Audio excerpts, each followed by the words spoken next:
네, 요즘 미디어에서는 남자다운 남성성 이런 건 구식이라고 합니다. 남녀는 평등해야 한다고 하면서 남자분들의 남성성을 거세하고 있어요. 기집애로 만들려고 하고 있습니다. 조금만 남자다운 행동을 하면 꼰대라고 또 권위적이라고 하면서 깎아내리려고 하죠. 남자들은 드라마, 예능, SNS 등등으로부터 스윗함을 강요받고 있어요. 그래서 여자한테 잘해주면 좋아하겠지, 무지성으로 공감해주면 좋아하겠지, 또 사주면 좋아하겠지, 이런 생각을 하게 됩니다. 근데 해봐서 아시겠지만 이런 건 안 통합니다. 남성성을 거세당하고 미디어에 흔들리면 절대 여자를 만날 수가 없어요. 이솝우화에 이런 이야기가 있습니다. 어떤 사자가 아가씨를 좋아하게 돼요. 그래서 사자는 결혼을 하자고 합니다. 근데 그 아가씨, 그리고 그 아가씨의 아빠는 발톱과 이빨이 너무 날카로우면 상처가 날 수 있으니 발톱과 이빨만 없애달라고 해요. 그래서 사자는 그쯤이야 라고 하면서 발톱과 이빨을 모두 뽑고 다시 청혼하러 왔어요. 그러자 그 아가씨 아빠는 숨기고 있던 몽둥이를 꺼내들고는 사정없이 두들겨 패서 사자를 죽여버렸습니다. 발톱과 이빨이 없으니까 아무 저항도 할 수가 없었죠. 요즘 대부분의 남자분들이 하고 있는 것들이 이 사자랑 똑같아요. 여자한테 잘 보이려고 자발적으로 남성성을 거세하고 있습니다. 그렇다면 뭐가 문제일까요? 바로 이번 영상에서 남성성을 거세하고 남자를 약하게 만드는 습관 5가지를 알아보겠습니다. 남자를 약하게 만드는 첫 번째 습관은 바로 뉴스 그리고 커뮤니티를 보는 겁니다. 아니, 뉴스를 보는 게 왜 남자를 약하게 만듦? 자자, 무슨 헛소리를 하는 거냐 싶을 수 있는데 한번 들어보세요. 여러분이 특히 20대면 그렇게까지 뉴스를 많이 볼 필요가 없습니다. 뉴스라는 게 TV에서 나오는 정치, 경제 이런 것도 있지만 인터넷 커뮤니티 같은 데서 정치, 연예인 얘기 보는 것도 포함이에요. 정치, 경제에 관심 가지면 당연히 좋겠죠. 근데 사실상 그런 것들에 크게 관심을 가져도 여러분의 삶에 그렇게 도움이 되지 않아요. 물론 알면 좋죠. 근데 제가 말씀드리는 거는 과몰입하지 말라는 거예요. 허름한 술집에 가면 소주 마시면서 막 정치가 어떠니, 경제가 어떠니 말만 떠들면서 입만 산 아저씨들 많거든요. 뭐 자기 말로는 자기가 대통령이고 워렌 버핏인데 현실은 서로 소주값 안 내려고 싸우죠. 그런 사람처럼 되지 말라는 겁니다. 제가 대학교 다닐 때 정치에 관심이 많은 친구가 있었는데 누가 맞고 틀리니 누가 나쁘니 이런 얘기 떠들면서 맨날 잘난 척하는 애였어요. 감정 소모만 하고 사람들은 싫어하고 정작 취업도 잘 못하더라고요. 자기 말이 맞아서 자기가 지지하는 사람이 뭐 대통령이 됐다고 쳐볼게요. 그러면 뭐 성취감은 들겠죠. 근데 걔 삶에 뭐가 도움이 되냐는 거예요. 그리고 그런 신념이나 인터넷 커뮤니티에 중독이 되면 사회성이 박살이 납니다. 특히 인터넷 커뮤니티는 하위권인 남자들이 많기 때문에 그런 곳에서 자극적으로 웃고 떠드는 걸 재밌다고 느끼기 시작하면 점점 하위권으로 가는 거예요. 그리고 뉴스랑 커뮤니티를 너무 많이 보면 실제로 오프라인에서 사람을 만났을 때도 예전에 장삐쭈 채널에 올라온 영상 내용처럼 너 그거 몰라? 인터넷에서 난리인데 요즘 경제 난리 난 거 몰라? 이러면서 사람들은 못 알아먹는 자기만 관심 있는 얘기만 하게 됩니다. 당연히 사람들이랑 공감대 형성이 안 되고 사회성이 박살나니까 친구 사귀기도 힘들고 당연히 여자들이랑도 친해지기 힘들죠. 제가 대학교 다닐 때 페미니스트 여자애가 있었어요. 근데 걔가 인스타그램에 아니 내가 보는 커뮤니티에서는 인권에 대해서 첨예한 토론이 펼쳐지는데 왜 우리 학교 사람들은 그런 거 관심이 없나 몰라. 이딴 얘기를 올리더라고요. 그 친구도 결국 취업도 못하고 나중엔 뭐 돈 빌리고 다닌다고 한 얘기를 들었습니다. 진짜 어떤 것에든 과몰입해서 시야가 좁아지면 안 됩니다. 커뮤니티에서 사시면 안 되고 현실에 본인 인생을 사셔야 돼요. 여러분이 어떤 신념이든 정치인이든 존경한다고 해서 그 사람의 성공이 여러분의 성공이 되는 게 아니에요. 철저하게 분리를 해야 됩니다. 남자는 본인 인생부터 똑바로 살아야 돼요. 그리고 그렇게 부정적인 정보만 계속 받아들이면 계속 스트레스만 받기 때문에 심리적으로 문제가 생길 수도 있습니다. 남자를 약하게 만드는 습관 두 번째는 집에서 게임만 하는 거예요. 일단 여러분이 젊은 나이에 집에만 있는 건 거의 뭐 거세를 하는 거랑 다름없다고 보시면 됩니다. 일단 남자는 MBTI I고 나발이고 밖에 나가야 됩니다. 의학적으로도 사람이 햇빛을 안 쐬면 행복 호르몬인 세로토닌이 부족해져서 우울해지고 비관적으로 변하고요. 비타민 D 같은 것도 떨어지고 운동도 안 하게 되니까 건강도 안 좋아집니다. 무의식적으로 나는 왜 집에만 있지? 라는 생각을 하면서 자존감도 떨어지고 부정적으로 변합니다. 이런 밈이 있죠. 게임 직업 열심히 고르는 사람 특 정작 인생 직업은 열심히 안 고름 크크.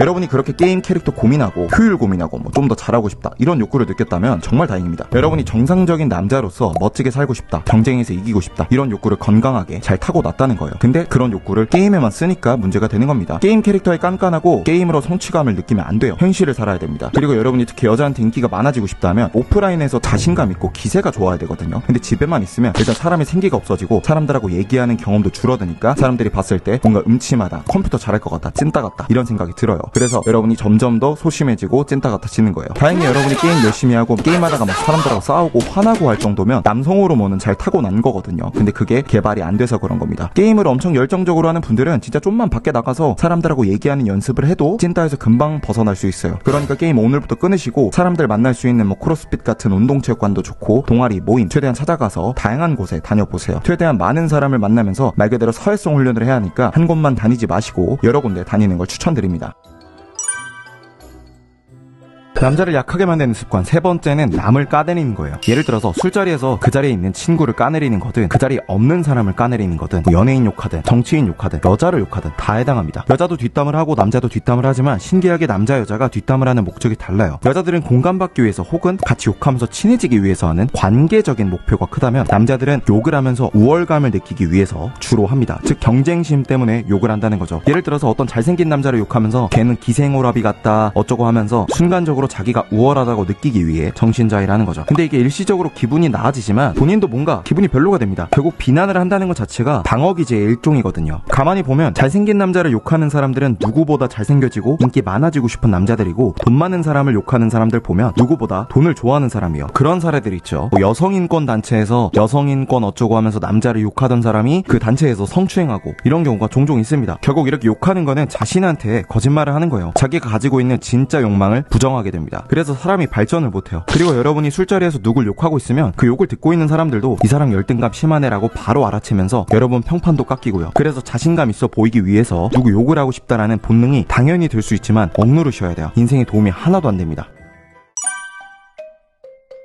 요즘 뭐 도파민 얘기하면서 음란물을 보면 안 된다는 얘기는 다들 알고 계실 거예요. 도파민을 너무 나오게 해서 도파민 체계를 망가뜨린다는 거죠. 근데 인스타그램 같은 SNS도 사실 음란물이랑 크게 다를 게 없어요. 결국 모르는 여자를 찾아다니고 여자들 사진 보면서 도파민 나오게 하는 건 똑같습니다. SNS가 가장 문제인 건 비교를 하게 되고 뭔가 자신이 초라해 보이게 된다는 거예요. SNS는 자신의 인생에서 가장 잘 나온 부분만 보여주는 공간이에요. 가장 예쁘게 나온 사진들, 심지어 보정까지 떡칠해서 올리는 곳입니다. 근데 그런 것들만 보다 보면 나는 왜 저런 여자를 못 만날까? 나는 왜 저렇게 멋지게 못 살까? 이런 생각을 하게 되면서 우울해집니다. 도파민에 중독돼서 계속 보게는 되는데 인생에 도움이 안 될 뿐만 아니라 기분까지 우울하게 만드는 거죠. 시간도 엄청 쓰게 되고요. 그리고 인스타를 보다 보면 그 보여주기식 문화에 물들어서 여러분도 뭔가 보여주고 싶게 됩니다. 그래서 인스타에 올리려고 사진 찍고 뭔가 있어 보이는 행동을 하고 자랑을 하게 됩니다. 진정한 발전을 못하고 보여주기식 인생을 살게 되는 거예요. 그러면서 이상한 데 시간 쓰고 굳이 안 사도 되는 걸 자랑하려고 사게 되면서 돈만 낭비하게 되는 거죠.